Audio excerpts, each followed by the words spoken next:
আসসালামু আলাইকুম, সবাইকে শুভেচ্ছা স্বাগতম। আশা করি সবাই ভালো আছেন, সুস্থ আছেন। আজ ৯ ফেব্রুয়ারি ২০২৫। আমরা জানি যে এমপিভুক্ত শিক্ষকদের এপ্রিতে গত জানুয়ারি ১ তারিখ থেকে এপ্রিল বেতন প্রচার চালু হয়েছে। প্রথম ধাপ, দ্বিতীয় ধাপ, তৃতীয় ধাপ, ৩টে ধাপে ডিসেম্বরে বেতন দেওয়া কমপ্লিট হয়েছে। এখনও অনেক শিক্ষক বাকি আছে।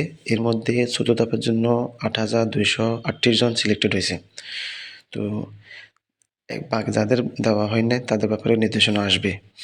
তো এখন এই যে চতুর্থ ধাপের জন্য যারা সিলেক্টেড হয়েছেন, তো চতুর্থ ধাপের এই বেতন দেওয়ার জন্য মন্ত্রণালয় থেকে প্রস্তাব দেওয়া হয়েছে।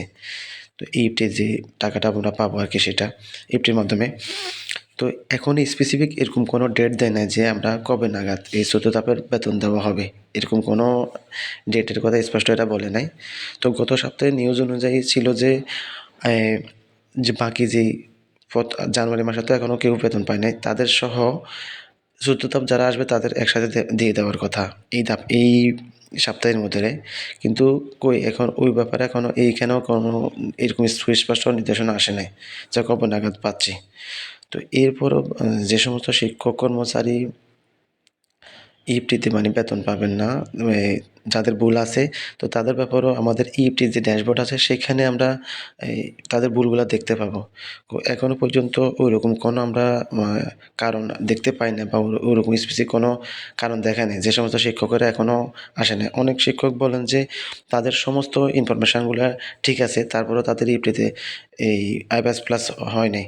তো কেন হয় না, কী জন্য হয় না, সেটা ওনারা এই ময়মনসিংহের যে কর্মকর্তারা আছে তারা বলছে যে ইএফটির যে মডিউল ড্যাশবোর্ড আছে সেখান থেকে দেখতে পাবো।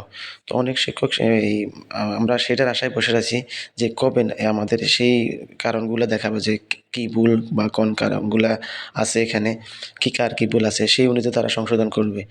আবার গত সপ্তাহে আরেকটা নিউজ ছিল যে ২ মাসের মধ্যে তথ্যগুলো সংশোধন করতে হবে।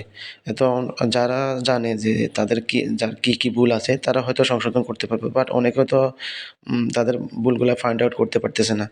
তো মাসের যে এই নির্দেশনা অনুযায়ী সেটা হচ্ছে ড্যাশবোর্ডের যে ভুলগুলা সেগুলো যদি তাড়াতাড়ি সবার সামনে উঠায় ধরে যে কার কী ভুল, তো তাইলে অন্তত ওই কাজটা খুব দ্রুত হয়ে যাবে বলে আশা করতেছি। তো মূলত শিক্ষকদের যে বেতনটা এটা যদি না পাওয়ার কারণে শিক্ষকরা কী পরিমাণ কষ্ট করতেছে এটা বলাবিহীন, এটা ভাষা প্রকাশ করার মতো না। তো ঠিক আছে, ভালো থাকেন, সুস্থ থাকেন, আল্লাহ হাফেজ। Wish you all the best.